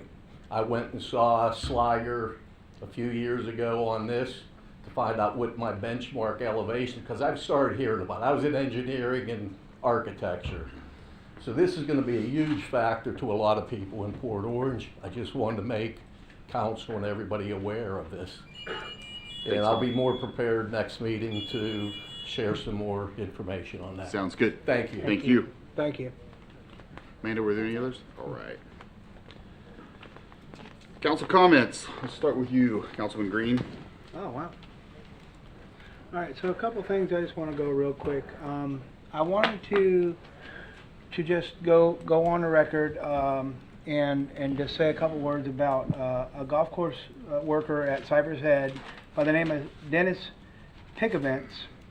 He passed away on April 21st. Dennis worked as either the assistant superintendent or the superintendent in Cypress Head for just under 10 years. And through the hard times, when the management company was having some struggles, Dennis was there. And I'm going to tell you something. I've never seen a man work so hard at keeping that golf course nice. He lived in Port Orange the entire time that he worked there. I want to say I got an email from a resident regarding the Airport Road Park and the cleanliness of the facility, et cetera, et cetera. So did a little research in there, went out there, and we are experiencing a tremendous amount of vandalism from the kids coming out of that middle school. But they're tearing up our stuff bad. And I want to let them know that we now have cameras, okay? And we're going to find out who's doing it, and we'll take the appropriate action. But people need to talk to their kids. We can't have kids going out there and destroying public property that costs residents money. So I just want to put that out there. In tonight's consent, we are talking about the sale of the Allen Green Center to Palmer College. I would like for us to take a good hard look at the money that comes from that sale, and can we turn that money into a lot more dollars with sharing and you know, whatever we call this, you know, ponying up our money to go get other monies. I'd like for us to take, we're looking at potentially $4 million that we can get from this piece of property, and I would like to make sure that we reinvest this in either, you know, the storm, basically what we said about the other property we're selling. Let's put it in the right spot. May it be land, may it be pumps, may it be something that's going to benefit the stormwater situation that we're in, and maybe it's with sharing money and getting state money and helping some projects along. I think this is a good opportunity for us to try and get those dollars turned into bigger dollars and letting Wayne do what he does. I still have a concern about after-hours emergency line. I still don't feel as though Port Orange residents are getting the proper response from non-emergency calls. Okay, I know they're going through the county, we had this conversation, but I just don't feel as though the Port Orange residents are getting what we need from the after-hours non-emergency line. And in a lot of cases I'm hearing, it's just not being responded to at all. And that concerns me. We don't want people calling 911 about a bear at the front yard, but who are they gonna call about a bear at the front yard? You know, or whatever it may be. But I just don't, I don't see how this is good for us, and we don't want to keep calling 911. And I had a conversation with staff also about emergency utility number. Is it on the website now? Have we got it where we can find it? I've had a couple of people had a situation after hours and didn't know how to get water turned on or off to their home, and you can go in circles on our website to try and find a number to call somebody who can help you after hours. So I'd like for us to look into that a little bit further. The job fair was a really good turnout, did a great job, and like I promised, next year I want to help out and try and get more people to come. We had a lot of vendors there, but I think we can enhance this as we move forward. I think you guys did a great job on that. The last comment I'm going to make, probably not going to be a popular comment, but tonight we approved the interlocal agreement for neighboring municipalities for fire and rescue and emergency service for the closest unit. Okay, and this is being a good big brother, I guess, because everybody who is in this particular agreement is less than half the size of our city, and we go to a lot of cities a lot of times. But with that, I'm just going to make the comment that that does not include ambulance service, and our ambulance service is still being, I guess I would say, dictated by the county, and where our ambulance can and cannot go, and when it can and cannot go. And I see the county continues to grow, but they don't grow their EMS service, and this is why Port Orange has its own ambulance and are looking to have to maybe get another one. But that's all I have tonight, and but again, I think overall we're doing a good job. It's a pretty good list. Yeah. Councilman Gilbert. Yep, so I had a few emails over the last 2 weeks since a decision was made for the farm bills passed and will probably be signed into law on July 1st, I guess. Some of these comments were asking us to go ahead and remove the fluoride now. The way I understand it is we just won't renew a purchase of more fluoride, and on July 1st we'll stop having that added to our water. Is that correct? We have something moving towards us in the next meeting or two. Do you understand I that? believe your city attorney can speak to that. Yeah, you'll have a resolution in front of you that will make you compliant with the new bill. Okay, very good. I just been responding to him saying, come July 1st, it'll no longer be there. So, good. That's not on our agenda anymore. I don't think I really have anything else. I kind of mentioned some things in my comments about the state of the city. I do want to mention I did go to an event with the regional chamber up in Daytona that had the Department of Transportation secretary there for our area. And he made some really interesting comments about, we talk about funding for projects and roads. They have 10,000 projects with half the staff now working with 6,000 people approved for this state. They're doing a lot in this state.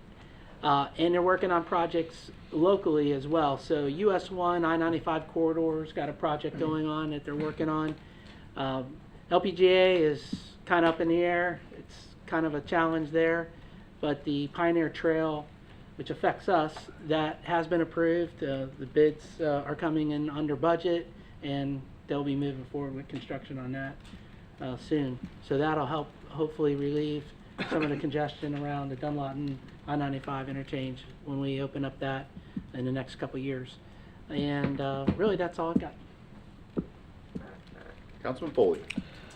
Just two quick things. Number one, let everybody know that I will not be in attendance for our next regular council meeting. I'll be out of town, so just want to make y'all aware of that.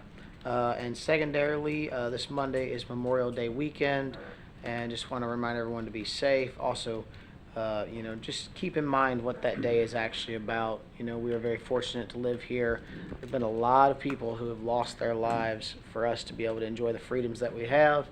And so just be mindful of that because it is Memorial Day weekend. I have a lot of military service in my family I'm very grateful for. And I want to make sure that we just keep that in the back of our minds as we're celebrating and eating hamburgers and hot dogs this weekend. Anything else? That's it. All right.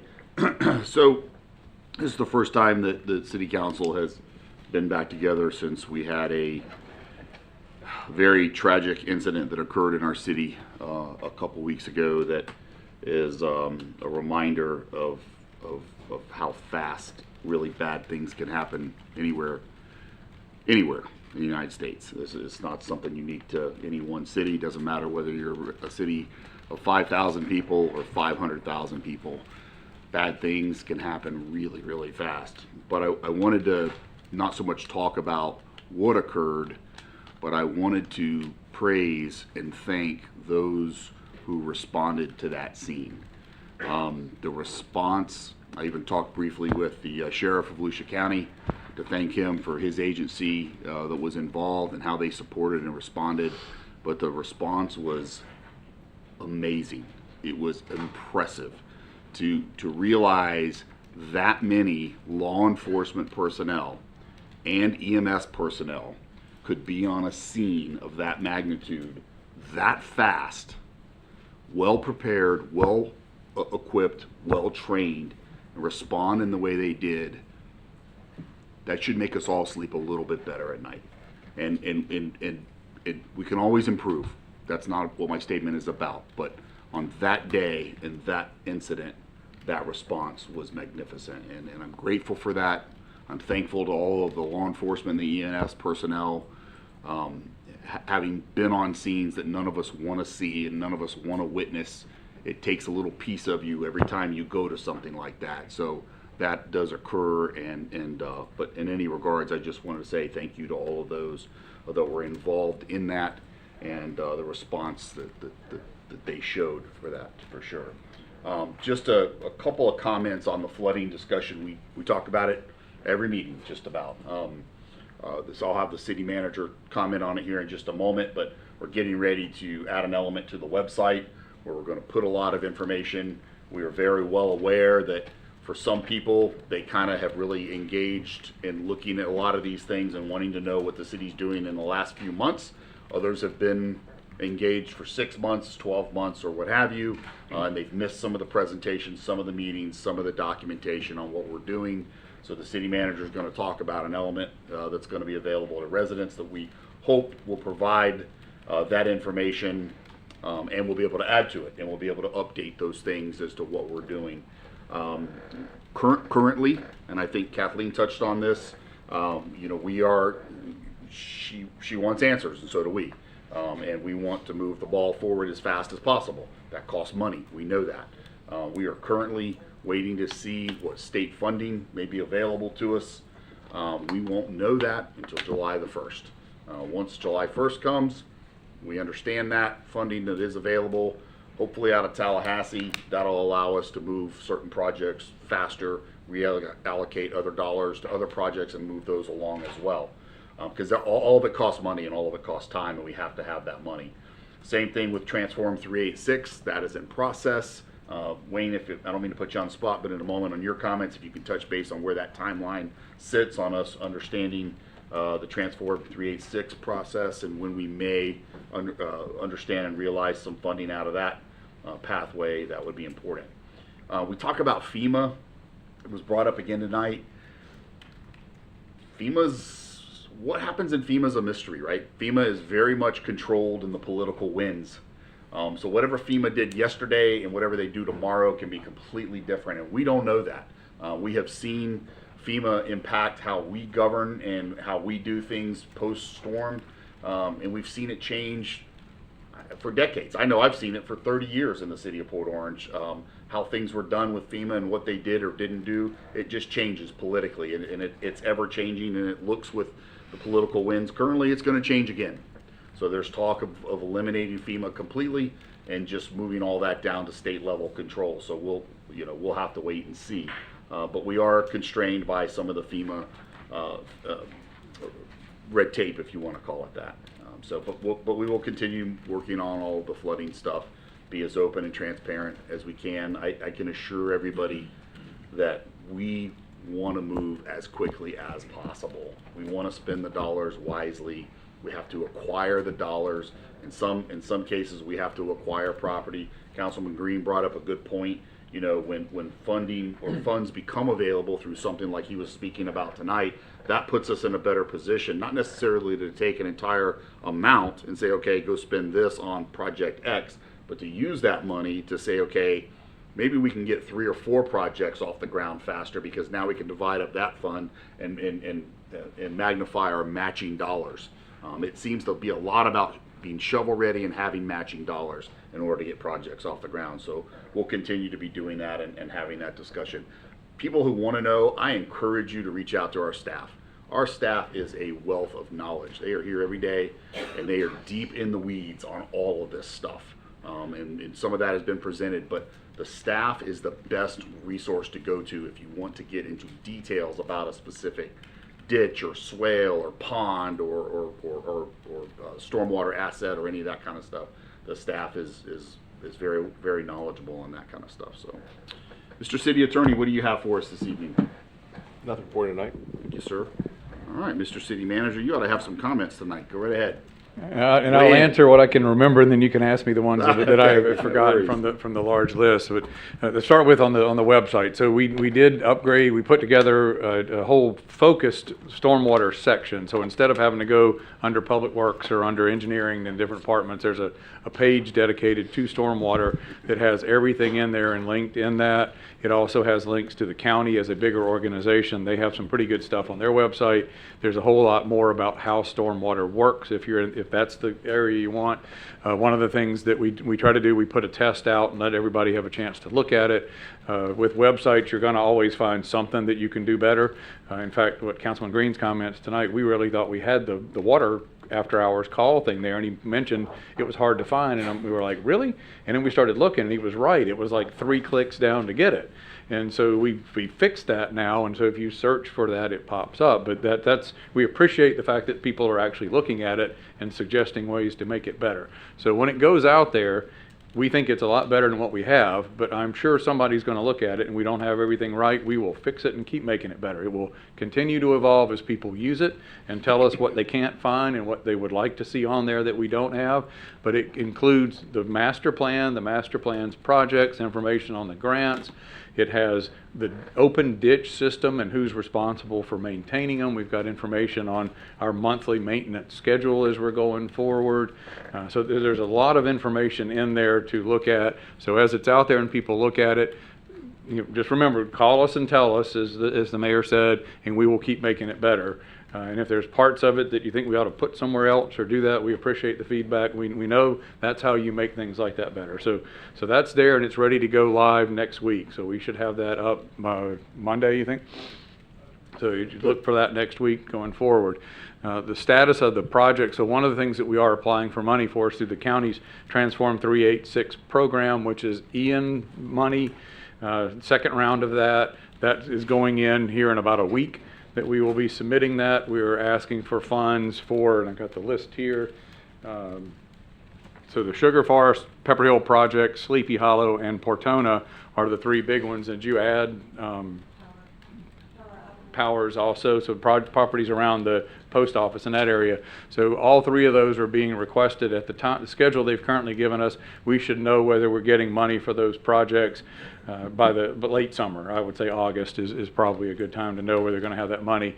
So most of those are construction. So the Pepper Hill project is currently under design to be done a little bit earlier, and this time it's not quite a year out, maybe 10 months or 11 months to have that project designed.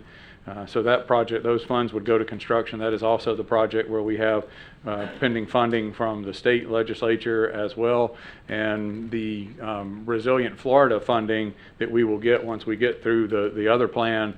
That money should be available to apply for in the late fall as well. So you'll start seeing a lot of potential money coming in next year to start paying for construction of these projects as we go forward.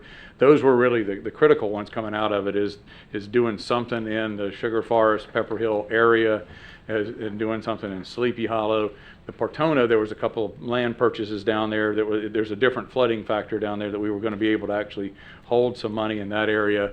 The Powers Avenue area, where we have, that's one of the critical areas where we have issues with the flooding of Dunlawton and the FPL facility, which there's 40,000 people that are attached to the power coming from that substation. So it's really important to keep that thing as dry as we can as we move forward. I don't know if I've missed any of the other key questions that. Well, I think I touched on the state funding, what we're waiting on there, obviously, till the governor's done with his stuff, and you covered Transform 386. Anything else that we wanted to weigh in on? No, I just pull up our website, and on the very first page, everything that we talked about in our workshops there, the video, the PowerPoint from Kimberly Horn.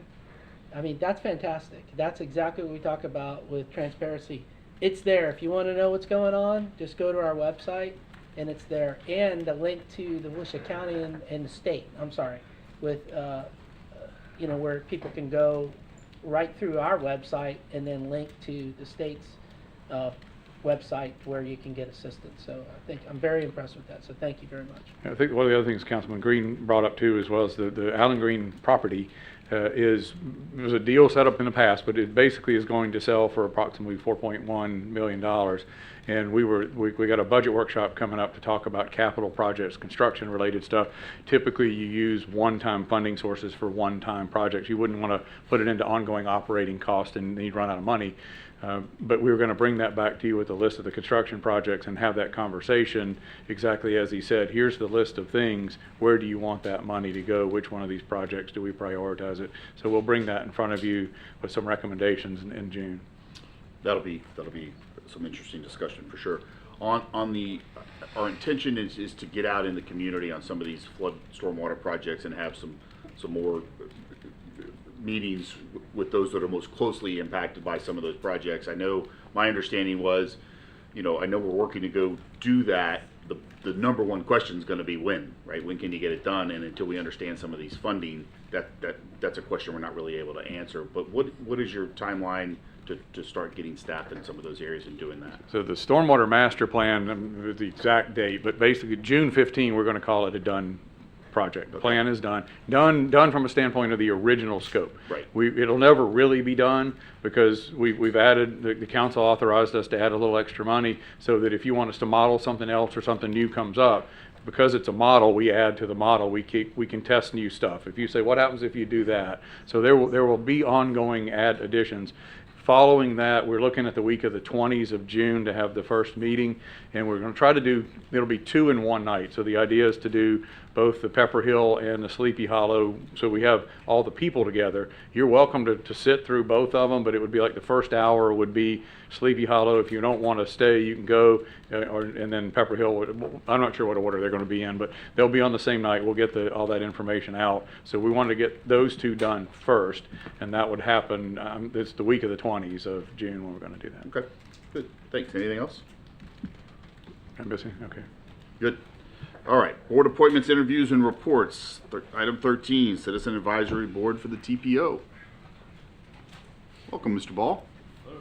Good to see you. Good to see you. Bobby Ball with the CAC for the TPO. We had our monthly meeting today, and there were no action items, but we had several presentations and discussion items. One was about the long-range transportation plan, which is making its way and getting closer to being done. There is going to be a workshop that's virtual on June 2nd from 2 to 3:30 if you're interested in just jumping on and listening to it. The details are on the website. And just see the latest on the cost feasible plans. That's sort of what they can actually afford to do and what they're planning on doing. And then we also listened or had a presentation on our TIP, which is a 5-year program, sort of a work program for the DOT. And what's kind of cool for the city is I think staff does a really good job of how they put together the applications and filling them out and completing all the check boxes, because at the end of the day, I'm on the subcommittee that ranks them, so I'm able to rank them higher and advocate for them higher and negotiate with the rest of the group to get them higher on the board. And at the end of the day, 3 out of the 6 TIP projects were all in Port Orange, and that's rare to see TPO wide. So we got Nice. half the project, which is pretty good. So Yeah. that's all I've got. Good. Any questions for Mr. Ball? No. Thank you. Thanks. Good to see you. Thanks. Item 14, Volusia Growth Management Commission member appointment. This is a position that Debbie Connors currently sits on, and she would like to be reappointed to this. So if we have a motion to... I moved and renominate Debbie Connors to the Volusia Growth Management Commission. I'll second that. We have a motion and a second. Any discussion from council on this? No? Wayne, the one thing I would like to do here is periodically, if we could get Ms. Connors scheduled to come in, it doesn't have to be every month, but every couple of months, maybe once a quarter or something, and just come in and brief council and let's talk about what's going on. She'd give us kind of an update or something. She may be more like a yearly, because now that we're slowed growth and we Yeah. don't see much, we don't really have a lot of VGMC stuff ourselves. She may be able to talk to you about the region, but Port Orange itself isn't creating a lot of agenda items there. Maybe bi-yearly. But if you want to hear what's going on regionally, we can have her talk to you about that as well. Yeah, like I said, she doesn't have to come every month or anything like that. But if we're going to appoint one of our folks to be on a board, we should hear what's going on and what they're doing. So, and we Okay. can evaluate how frequently. But maybe if we could get her on a maybe a June agenda or something to stop by. You know and how see. she We likes like to come Debbie. talk to you all the time. We like Debbie, so we want to see her. Yeah, absolutely. So, any public comments to item 14? Seeing none, back to council. All in favor? Any other comments? No. Good. All in favor of reappointing Miss Debbie Connors to the VGMC position? Say aye. Aye. Aye. Any opposed? Like sign. 4-0. Item 15, Fire Pension Board appointment. This is a council appointment. We have one interested applicant. Michael Russin. Is Michael here? Come on up. Rusin. Close. I was gonna go Rusin. Close. Hey, welcome. Tell us Thank you. about yourself. Thank you so much, Mr. Mayor and council members, for this consideration. So I've been, the reason I want to join this board, or really any board, is for a lot of the reasons that have been talked about this evening, right? I'm a resident of this community for 14 years. My kids go to school in this community. I was just at the rec earlier at basketball practice for 6U. I love this community. I've had the privilege of serving in the Port Orange South Daytona Rotary for the last 6 years. I'm currently on the board there, serve as vice president. And really, it's a heart for service and how I can give back to this community in any way. And looking at the advisory board options that are there, looking at my background, specifically in the financial services industry, I find that this opportunity may be an opportunity for me to deploy that skill set. Specifically, Mr. Mayor, to what you were talking about, having sound finances in the city and making sure that we're being good stewards of the city's finances. So with that, I can answer any questions to the council. We'll see if there are any. Reed? This is your board, right? I was gonna say, yeah, I appreciate your background. I was checking out your resume. Yeah, it's a board that's was fortunate. We had a great member who served for a long time, who was actually an Edward Jones employee and advisor there. So since his departure, it would be a good addition, I think, to have someone else who has a similar background add to the board. That plan, when I first joined it, had gone through a couple of rough patches, and the members and I have really worked hard to try to push the people who work for us on that board and kind of turn that around, and we've seen some progress. We actually had a meeting last night that really showed that there's been a lot of good decisions made lately. So I appreciate your willingness to serve, and appreciate your background. Seems like it would be a good fit. So. Thank you. Gotcha. Yeah, I just want to go back to the basketball coach. Are you the coach? No, not a coach. And Mike, I appreciate your opportunity to step up to serve. Thank You know what the pay scale is on this job? you. Nope. Exactly. Want to double it for him? Thank you, Mike. You're welcome. Thanks. So yeah, I just want to say I just want to echo thank you very much for your willingness to serve. These pension boards are incredibly important to a lot of people, but they also are part of a long-term investment of a lot of taxpayer dollars that need to be, they got to have the oversight, and they got to have the folks like yourself that will stay on these boards for long periods of time. So I hope that you find it rewarding and that you will be around for a long time. Like Councilman Reed was talking about, the gentleman whose seat you're filling was on it for a long time. And what I have seen from serving on the boards through the last 30 years is that if we can get folks to serve on these boards and stick around for a good 8 or 12 years, they really grasp that the history of all of the decisions that have been made, and they bring a lot of good insight, and that's important because these pension boards, there's nothing happening fast. It is a long haul. You got to go through the ups and the downs and be there, but the oversight and the willingness to have folks like yourself serve is critically important, and having some of your background will be a great asset to that. So thank you very much Thank you, for Mr. Mayor. your willingness to step up and serve. Thank you. All right, we have a motion and a second to appoint Mr. Rusin. Any public comments on this? No, we don't. There hasn't been a motion. Nope. Well, how about one? I'll go ahead and make a motion to approve Mike Rusin. Rusin. Geez, sorry about that, but to the Fire Pension Board. I'll second that. All right, we have a motion and a second. Any public comment? Back to council. All in favor of appointing Michael Rusin to the Fire Pension Board, signify by saying aye. Aye. Those opposed, like sign. 4-0. Congratulations, you've been hired. For free. Come back next year, we'll double the pay. Moving on to public hearing, item 16, second reading of ordinance number 2025-05. Take it away, Mr. City Manager. City Attorney.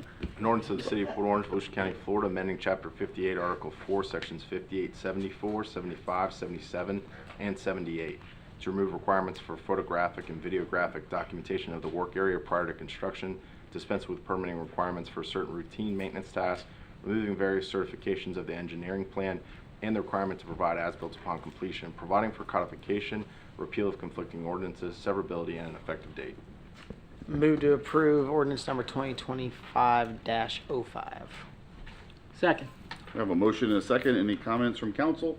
No, it's second reading. Second reading. None. Any comments from the public on item 16? Seeing none, back to council. Call the roll. Councilman Foley?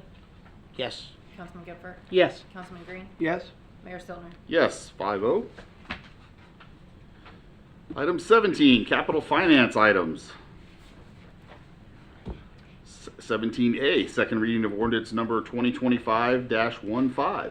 That's an ordinance of the City of Port Orange, Volusia County, Florida, authorizing the issuance of not to exceed $38 million in capital improvement refunding revenue bonds, Series 2025, to refund all or a portion of the city's outstanding stormwater utility revenue bond, Series 2005, and capital improvement refunding revenue bond, Series 2014, to finance or reimburse capital improvements, providing for the payment of such bonds from legally available non-ad valorem revenues deposited pursuant to a covenant to budget and appropriate, providing for repeal of inconsistent provisions, providing for severability, and an effective date.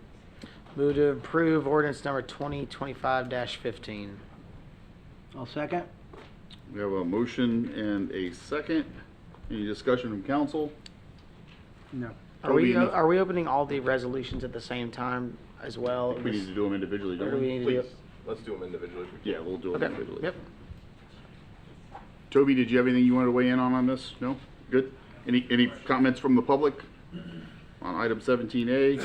Seeing none, back to council. Call the roll. Councilman Foley? Yes. Councilman Gephardt? Yes. Councilman Green? Yes. Mayor Stiltner? Yes, 4-0. On to item 17B, resolution number 25-28. Did you have anything you need to read on that one?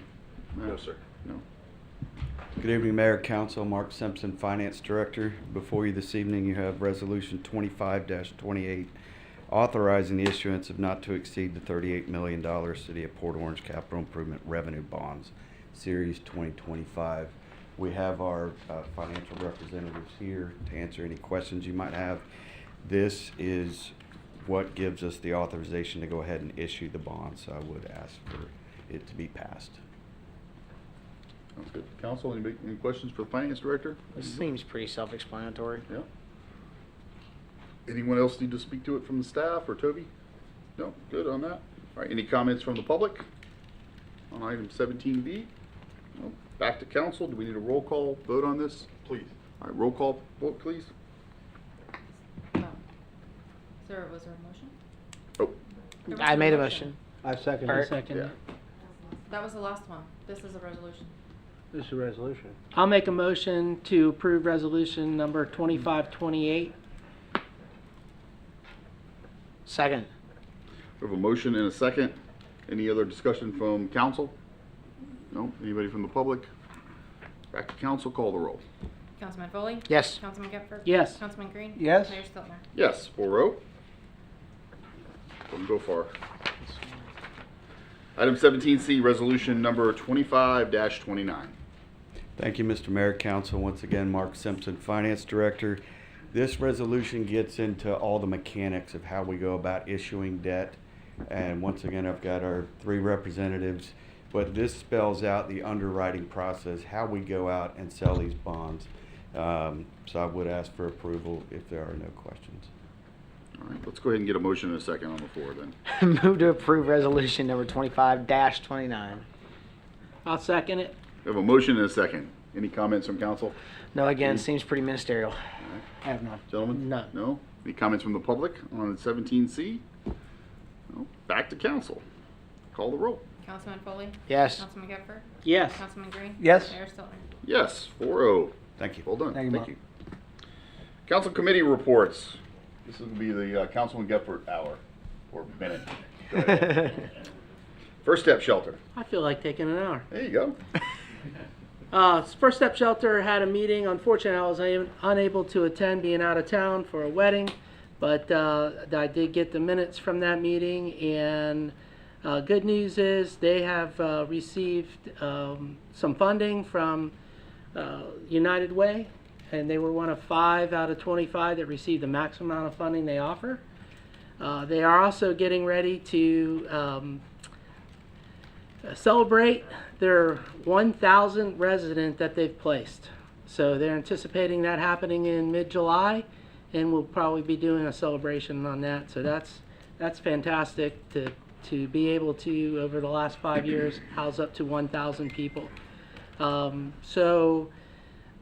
They're having had a little funding shortfall from FEMA due to their emergency food and shelter program being permanently frozen. So they're working on replacing that with some additional funding from some other donors, and she's made some grant applications for that. So things are going good out there. So Excellent. How about it's a success story. Great. How about Port Orange South Daytona Chamber of Commerce? Yeah, the Port Orange South Daytona Chamber of Commerce gave a great report earlier. Thank you, Barbara Ann, and our buddy Herb. We appreciate that. They had a new member reception today, so they're building their members. They do fantastic things throughout the community by supporting small business, which is vital to our community, and offering all kinds of opportunities for people that are coming out of incarceration. I certainly do appreciate all your efforts working with our system out there and trying to help people that have been incarcerated and coming out and helping them find jobs and working with businesses that are willing to take them on. So that's very, very important. I appreciate your efforts for that. It's not going unnoticed. They have their annual, one of their larger fundraisers. There's opportunities for people to play golf in our tournament, which is May 31st at our wonderful Cypress Head, and that's setting up to be a really fun day. So just pray that we have good weather, and just keep up the good work. So they're doing good. Kicking off Leadership 2025 and YCLE early June. Yes, and I think we're going to be doing something in this room here with your young leaders. All right. Yeah, and I just want to say again, Barbara Ann, I know you put in a lot of work and effort into that job fair program, and it's only the second time. I know, like Councilman Green pointed out, it'll just continue to get better and better. But the fact that you had over 100 come in there, even if they're just showing up and getting an opportunity to talk to business owners and community leaders and stuff like that, that's something that's hard to weigh out the value. But I know as a parent how valuable that was for my kids. And so I really do appreciate that and all the work and effort. I wish I could have stopped by this year, but thank you again to all that were involved in that and another successful event. On to the next thing, right? So anybody else got anything to come before us tonight? No? All right. Well, thank you guys very much. Have a good night.